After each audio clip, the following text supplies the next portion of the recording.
भारत माता की, भारत माता की। छत्रपति शिवाजी महाराज की, छत्रपति संभाजी महाराज की। जय भवानी, जय भवानी। भारत रत्न डॉक्टर बाबासाहेब आंबेडकरांचा, भारत रत्न डॉक्टर बाबासाहेब आंबेडकरांचा। जय श्रीराम, जय श्रीराम। हिंदवी स्वराज्याचे सरसंस्थापक छत्रपती शिवरायांना मानाचा मुजरा करतो। भारतीय राज्यघटनेचे शिल्पकार भारतरत्न डॉक्टर बाबासाहेब आंबेडकर यांना मानवंदना अर्पित करतो। आज ज्यांच्या कार्यालयाच्या उद्घाटन प्रसंगी आपण सर्व उपस्थित आहोत ते मोदीजींच्या टीममध्ये मंत्री म्हणून काम करणारे आपले लोकप्रिय उमेदवार श्री पियुष गोयलजी, पियुषजींना आशीर्वाद देण्याकरता या ठिकाणी उपस्थित असलेले उत्तर मुंबईचं अनेक वेळा ज्यांनी प्रतिनिधित्व केलं ते ज्येष्ठ नेते आदरणीय रामभाऊ नाईक, मंचावर उपस्थित आपले अध्यक्ष आशिष शेलारजी, मंगलप्रभात लोढाजी, उत्तर मुंबईचे लोकप्रिय खासदार आणि ज्यांनी पियुषजींना निवडून आणण्याचा चंग बांधला ते आदरणीय गोपाळ शेट्टीजी, प्रवीण दरेकरजी, अतुल भातखळकरजी, योगेश सागरजी, प्रकाश सुर्वेजी, मनीषाताई चौधरी, सुनील राणेजी, शीतलताई म्हात्रे, संजय पांडेजी, इंद्रपाल सिंगजी, गणेश खणकरजी, रमेश गायकवाडजी, राणीताई द्विवेदी, बाबा सिंहजी, निखिल व्यासजी, बाळा तावडेजी, तेजिंदर तिवानाजी, विनोद शेलारजी, योगेश शर्माजी, प्रकाश दरेकरजी, मंचावरील सर्व मान्यवर आणि समोर उपस्थित सर्व माझ्या भगिनी आणि बंधूंनो, आज अतिशय आनंदाची गोष्ट आहे की मुंबईमध्ये निवडणूक सुरू झाल्यानंतर पहिल्या प्रचार कार्यालयाचं उद्घाटन आज उत्तर मुंबईमध्ये होत आहे। उत्तर मुंबई हा आपल्या महायुतीचा गड आहे। माननीय रामभाऊंनी, माननीय गोपाळ शेट्टींनी उत्तर मुंबईमध्ये अतिशय उत्तम काम केलंय। एक प्रकारे लोकप्रतिनिधी कसे असले पाहिजेत याचा वस्तुपाठ हा आपल्याला यांनी खऱ्या अर्थानं दाखवून दिला आणि आज आमच्या सगळ्यांकरता ही अत्यंत आनंदाची आणि गर्वाची गोष्ट आहे की टीम मोदींमधले एक अत्यंत महत्त्वाचे खेळाडू ज्यांनी मोदीजींच्या मंत्रिमंडळामध्ये एक परफॉर्मिंग मंत्री म्हणून आपलं नाव कमावलं, जे मुंबईचे सुपुत्र आहेत आणि रेल्वे मंत्री म्हणून असतील, कॉमर्स मंत्री म्हणून असतील किंवा वेगवेगळे जे त्यांनी पोर्टफोलिओज पाहिले, प्रत्येक ठिकाणी आपला एक ठसा ज्यांनी उमटवला आणि त्यासोबत राज्यसभेमध्ये नेते म्हणून मोदीजींसोबत जे त्या ठिकाणी बसतात असे पियुष गोयलजी आपल्या उत्तर मुंबईला उमेदवार म्हणून मिळाले। मी खरोखर माननीय मोदीजींचे, नड्डाजींचे, अमित भाईंचे आभार मानतो की आमच्या पियुषजींना त्यांनी आमच्याचकडे पाठवलं आणि त्यामुळे निश्चितपणे येत्या काळामध्ये पियुषजींच्या माध्यमातून आपल्या मुंबईचे प्रश्न ते तसेही सोडवतच होते। आशिषजींनी सांगितलं त्यांनी काय काय केलं, पण एक हक्काचा माणूस हा मोदीजींसोबत आपल्याला मिळणार आहे आणि म्हणून मी आज या निमित्ताने पियुषजींचं खूप खूप स्वागत करतो, अभिनंदन करतो। पियुषजी, आशिषजी म्हणाले ते खरं आहे, इथे काँग्रेस आणि उबाठामध्ये पहिले तुम चाललं होतं। ही सीट कोणीच घ्यायला तयार नव्हतं. ते म्हणायचे नाही तुम्ही घेऊन टाका, हे म्हणायचे नाही तुम्ही घेऊन टाका. शेवटी उबाठाने काँग्रेसच्या माथी मारली. आता काँग्रेसवाले शोधत फिरतात उमेदवार द्या, उमेदवार द्या. जसं होतं ना घर मिळेल का घर, तसं उमेदवार मिळेल का उमेदवार, उमेदवार मिळेल का उमेदवार. अशा प्रकारची परिस्थिती काँग्रेसवाल्यांची झाली आहे. याचं कारण त्यांना माहिती आहे, भारतीय जनता पार्टी, शिवसेना, राष्ट्रवादी काँग्रेस, रिपाई आणि मित्रपक्ष एक मजबूत अशा प्रकारची युती या उत्तर नागपूरमध्ये आपण तयार केली आहे. आणि मला विश्वास आहे की सगळे रेकॉर्ड आपण या ठिकाणी तोडणार आहोत.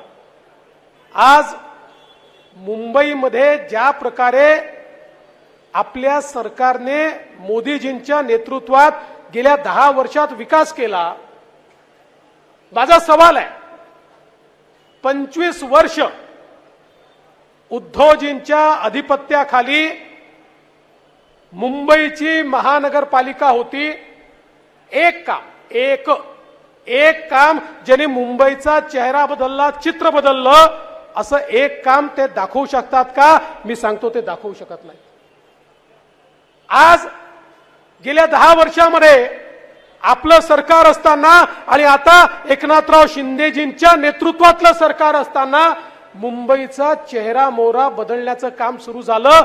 याचं कारण आमच्या पाठीशी मोदीजींचा आशीर्वाद आहे, मोदीजींचं विजन आहे.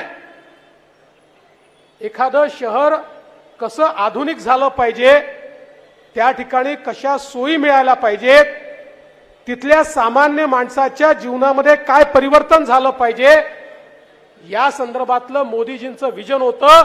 म्हणूनच मुंबईमध्ये आज मेट्रोचं जाळं आपण पाहतोय. 50 किलोमीटरचं जाळं तयार झालं आहे. अजून 50 किलोमीटरचं आपण याच वर्षी सुरू करतोय. अजून 50 किलोमीटरचं पुढच्या वर्षी आपण सुरू करतोय. 350 किलोमीटरची मेट्रो मुंबईमध्ये ज्या प्रकारे सामान्य माणसाच्या जीवनामध्ये परिवर्तन करणार आहे. आज मुंबईचा कोस्टल रोड असेल, अटल सेतू असेल, मुंबईमध्ये आज आपण पाहतोय ठाणे बोरीवली सारखा जो अंडरग्राउंड टनेल आपण तयार करणार आहोत की ज्याच्यामुळे मुंबईचं डिकंजेशन मोठ्या प्रमाणात आपण करू शकणार आहोत. वेगवेगळे जे प्रकल्प आहेत, मी आज सगळ्या प्रकल्पाचं नाव या ठिकाणी घेणार नाही, पण मुंबई बदलण्याचं काम आम्ही केलंय. आणि एवढंच नाही तर हे मोदीजींचं सरकार आहे की ज्या सरकारने पहिल्यांदा हे मान्य केलं की आमच्या झोपडपट्टीमध्ये बसणाऱ्या व्यक्तीला स्वतःचं घर मिळालं पाहिजे. आणि पहिल्यांदा केंद्र सरकारने याला मान्यता दिली की केंद्राच्या जागेवर झोपडपट्टी असेल तर केंद्र सरकार एसआरए करण्याकरता किंवा आमच्या झोपडपट्टी वासियांचं त्याच ठिकाणी पुनर्वसन करण्याकरता आपली जमीन उपलब्ध करून देईल. आणि त्याची सुरुवात केंद्र सरकारने केली. त्यामुळे खऱ्या अर्थानं मुंबईतल्या झोपडपट्टी वासियांचं जीवन हे बदलण्याचं काम आज या ठिकाणी मोदी सरकारमध्ये सुरू झालेलं आहे. मला कल्पना आहे उत्तर मुंबईमध्ये मोठा भाग असा आहे की ज्या ठिकाणी काही ठिकाणी वनसंज्ञा लागलेली आहे. आमच्या मनीषाताई चौधरी नेहमी संघर्ष करत असतात, पण त्याही संदर्भात आता पियुषजींसारखा व्यक्ती आपल्याकडे आल्यामुळे मला विश्वास आहे की ज्या ठिकाणी कुठेही वन नाही, वर्षानुवर्ष झोपडपट्ट्या बसलेत, या संदर्भात सर्वोच्च न्यायालयाने यापूर्वी काही निर्णय दिले आहेत. त्या निर्णयांचा फायदा घेऊन आम्हाला वनाचं संरक्षण करायचंच आहे. मुंबईतल्या वनांचं संरक्षण करू, वन वाढवू, पण त्याच वेळी ज्या ठिकाणी संज्ञा आल्या आहेत पण वन नाही आहेत आणि झोपडपट्ट्या बसलेल्या आहेत, अशा लोकांनाही कशा प्रकारे दिलासा देता येईल या संदर्भात पियुषजींच्या नेतृत्वात यापुढे आम्हाला केंद्र सरकारकडे काम करता येईल. मी आपल्याला सांगू इच्छितो, मोदी सरकारने वर्षानुवर्ष आमच्या विदर्भातला अशाच प्रकारचा झुडपी जंगलाचा प्रश्न होता की ज्या ठिकाणी झुडपी जंगलाचं बिरुद पडलं होतं परंतु जंगल नव्हतं. आमचं रेल्वे स्टेशन हे झुडपी जंगलावर आहे, अनेक हायकोर्ट बिल्डिंग झुडपी जंगलावर आहे. त्या संदर्भात मोदी सरकारने पुढाकार घेतला आणि त्या संदर्भातला कोर्ट कमिशनर अपॉइंट झाला त्याचा अहवाल सुप्रीम कोर्टात गेलाय. मला अपेक्षा आहे की त्या माध्यमातून तो प्रश्न देखील सुटतोय. तशाच प्रकारे मुंबईतला प्रश्न देखील सोडवण्याचा प्रयत्न हा पियुषजींच्या नेतृत्वात आम्ही करू. आणि मला विश्वास आहे आपल्याला मुंबई ही स्लम मुक्त करायची आहे. स्लम मुक्त करायची आहे याचा अर्थ आम्ही काँग्रेसी लोकांसारखे नाही आहोत. त्यांनी गरिबी हटावचा नारा दिला, पण गरिबीने हटवली, गरीब हटवले. गरीब, आम्हाला गरिबी हटवायची आहे. मोदीजींनी गरीब कल्याणाचा अजेंडा घेतलाय. गरीबाला घर मिळालं पाहिजे, गरीबाला शौचालय मिळालं पाहिजे, गरीबाला पाणी मिळालं पाहिजे, गरीबाच्या जीवनामध्ये परिवर्तन झालं पाहिजे. हे जे मोदीजींचं स्वप्न आहे ते या मुंबईच्या गरीबाच्या जीवनामध्ये, मुंबईतल्या झोपडपट्टीवासियाच्या जीवनामध्ये करण्याचा प्रयत्न आम्ही करणार आहोत. एक व्हायब्रंट शहर म्हणून या मुंबईमध्ये आपल्याला येत्या काळामध्ये बदल करायचा आहे. आणि आमचे मुख्यमंत्री एकनाथराव शिंदेजी यांच्या नेतृत्वामध्ये मुंबईमध्ये आपला western express highway, western express highway 60% मुंबईचा ट्रॅफिक हा वेस्टर्न एक्सप्रेस हायवेवरनं जातो. आज आपल्या मेट्रोच्या माध्यमातून तर तो डिकंजेस्ट आपण करतोच आहे, पण त्याच वेळी आपल्याला कल्पना आहे की वरळी बांद्रा सीलिंग नंतर बांद्रा वर्सोवा सीलिंगचं काम सुरू केलं आहे. वर्सोवापासनं मडपर्यंत आपण सीलिंग करणार आहोत आणि त्यातनं वेगवेगळ्या ठिकाणी लिंक देऊन अख्खा जो वेस्टर्न एक्सप्रेस हायवे आहे याच्यावरचा ट्रॅफिक डिकंजेस्ट करण्याचं काम हे आपल्या सरकारच्या माध्यमातून या ठिकाणी होणार आहे. आणि त्यामुळे आमचे जे वेस्टर्न सबब्स आहेत यांना खूप मोठा दिलासा हा या ठिकाणी मोदी सरकार आणि महायुतीच्या सरकारच्या माध्यमातून मिळणार आहे. आणि म्हणून बंधू भगिनींनो, ही जी निवडणूक आहे ही सामान्य माणसाच्या विकासाची निवडणूक आहे. आणि सगळ्यात महत्त्वाचं काय आहे? सगळ्यात महत्त्वाचं आहे देशाची कमान मोदीजींच्या हातामध्ये गेली पाहिजे. मला कधी कधी आश्चर्य वाटतं की ज्यावेळी मी बघतो काँग्रेस पार्टी असेल, उबाठा असेल, हे मोदीजींबद्दल ज्या प्रकारचं वक्तव्य करतात, ज्या प्रकारे ते बोलतात, मला आश्चर्य वाटतं. खरं म्हणजे आज या देशामध्ये ज्या प्रकारे गेल्या 10 वर्षामध्ये मोदीजींनी परिवर्तन केलं, ज्या प्रकारे एक मजबूत भारत मोदीजींनी तयार केला, 25 कोटी लोकांना गरिबी रेषेच्या वर आणण्याचं काम हे मोदीजींनी केलं. 20 कोटी लोक जे कच्च्या घरात राहत होते ते आता पक्क्या घरात राहतात, हे मोदीजींनी केलं. 50 कोटी लोक ज्यांच्या घरामध्ये नळ नव्हता, पाणी नव्हतं, आमच्या माता भगिनींना हंडा घेऊन जावं लागायचं, त्या 50 कोटी लोकांच्या घरामध्ये 5 वर्षामध्ये शुद्ध पाण्याचा नळ पोचवण्याचं काम मोदीजींनी केलं. आणि त्याच वेळी एक मजबूत भारत, ज्या भारताकडे चीनही वाकडी नजर करू शकत नाही आणि पाकिस्तानही वाकडी नजर करू शकत नाही, असा भारत तयार करण्याचं काम हे मोदीजींनी केलं. आणि म्हणून मोदीजींनी तर सांगितलं, आम्ही सांगतो गेल्या 10 वर्षात एवढं काम झालं, एवढं काम झालं. आम्हाला वाटलं किती काम 10 वर्षात झालं, पण मोदीजी म्हणाले अरे पिछले 10 साल तो ट्रेलर था, पिक्चर अभी बाकी है. अगले 5 साल में पिक्चर देखने को मिलेगा. अगले 5 साल में विकसित भारत की ओर हम जाएंगे. अगले 5 सालों में हमारे देश का युवा, हमारे देश की महिलाएं, हमारे देश के अनुसूचित जाति जमाती के लोग, हमारे देश के पिछड़े लोग, हमारे देश का किसान, सभी के जीवन में एक ऐसा परिवर्तन आएगा और भारत ऐसी दिशा में जाएगा कि फिर भारत को कोई रोक नहीं पाएगा. उस और भारत को ले जाने का काम मोदी जी कर रहे हैं. और अभी अभी मोदी जी परसों रिजर्व बैंक के कार्यक्रम में आए थे, तो बोलते बोलते मोदी जी ने कहा, अधिकारियों को कहा, अभी 1 महीना आपको हमारी तरफ से कोई तकलीफ नहीं है, हम प्रचार में जुटे हुए हैं, तो 1 महीना आप तैयारी कर लो. जिस दिन शपथ लूंगा उसके दूसरे दिन से धमाधम काम करना है और भारत को बदलना है. अशा प्रकारची ज्यांची मानसिकता आहे, ज्यांच्या जीवनामध्ये कामाच्या व्यतिरिक्त काही नाही आहे, आणि म्हणून मुंबईकरांनो, मी केवळ उत्तर मुंबईबद्दल बोलत नाही, तर संपूर्ण मुंबईच्या जनतेला या ठिकाणी आव्हान करू इच्छितो की ज्या वेळी तुम्ही भारतीय जनता पार्टी किंवा शिवसेनेच्या उमेदवाराचं बटन दाबाल, ते वोट मोदीजींना मिळेल, आणि अन्य कोणाचीही बटन दाबली तर वोट राहुल गांधींना मिळेल. आता मुंबईकरांनी ठरवायचं आहे. कारण उद्धवजींचे नेते कोण? राहुल गांधी. काँग्रेसचे नेते कोण? राहुल गांधी. आमचे नेते कोण? मोदीजी. शिंदे साहेबांचे नेते कोण? मोदीजी. अजितदादांचे नेते कोण? मोदीजी. आमची अशी ट्रेन आहे, ज्या ट्रेनला मोदीजींचं इंजिन आहे, आणि त्याला आम्ही सगळ्या बोग्या लावल्या आहेत, आणि आम्ही सगळे आपली ताकद घेऊन त्यात बसलो आहे. आमच्या ट्रेनमध्ये सामान्य माणसाला बसायची जागा आहे. आमच्या ट्रेनमध्ये सामान्य माणसाला बसायची जागा आहे.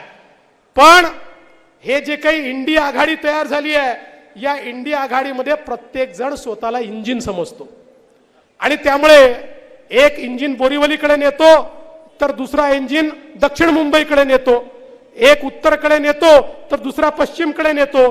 त्यामुळे ट्रेन कुठे हलतच नाही, आणि इंजिन हे किती पॉवरफुल असलं तरी त्याच्यामध्ये बसायला फक्त ड्रायव्हरला जागा असते, बाकी अन्य कोणाला जागा नसते. आमचं असं नाही आहे. आम्ही सगळे मोदीजींच्या नेतृत्वात या ठिकाणी काम करतो आहोत. मोदीजींच्या नेतृत्वामध्ये आमची ट्रेन ही मोदीजींचं इंजिन आहे. आमच्या बोग्यांमध्ये प्रत्येक व्यक्तीला बसण्याची जागा आहे. समाजाच्या प्रत्येक व्यक्तीला घेऊन ही विकासाची ट्रेन घेऊन आम्ही जाणार आहोत. आणि म्हणून मुंबईकरांनी विचार करायचा आहे, मोदीजींच्या ट्रेनमध्ये बसायचं का राहुल गांधीचं न चालणारं इंजिन. म्हणजे खरं इंजिन तर काल आमच्या सोबत आलं. जे मुंबईतलं चालणारं इंजिन होतं, त्या इंजिननी सांगितलं की मोदीजींच्या इंजिनलाच आम्ही ताकद देणार आहोत, मोदीजींच्या पाठीशीच आम्ही आहोत. काल राज ठाकरेंनी स्पष्टपणे सांगितलं की या देशाचा विकास मोदीजी करू शकतात, आणि म्हणून त्यांनी कुठलीही शर्त न ठेवता बिनशर्त पाठिंबा मोदीजींना दिला. मी त्यांचे देखील आभार मानतो की देशाला काय हवंय याची नाडी राज ठाकरेंना समजली, आणि म्हणून त्यांनी निश्चितपणे जनतेच्या हिताचा निर्णय घेतला. आता एक मजबूत गाडी आपली आहे. माझी आपल्याला विनंती आहे, आपल्याला संधी आहे, उत्तर मुंबईला रेकॉर्ड करण्याची संधी आहे. त्यामुळे आज तुम्हाला एवढीच विनंती करतो, निवडून तर तुम्ही पियुषजींना आणणारच आहात, पण रेकॉर्ड मताने निवडून आणा आणि उत्तर मुंबईचं नाव मोठं करा. एवढीच विनंती करून माझं बोलणं संपवतो. धन्यवाद. जय हिंद, जय महाराष्ट्र. एबीपी माझा, उघडा डोळे बघा नीट.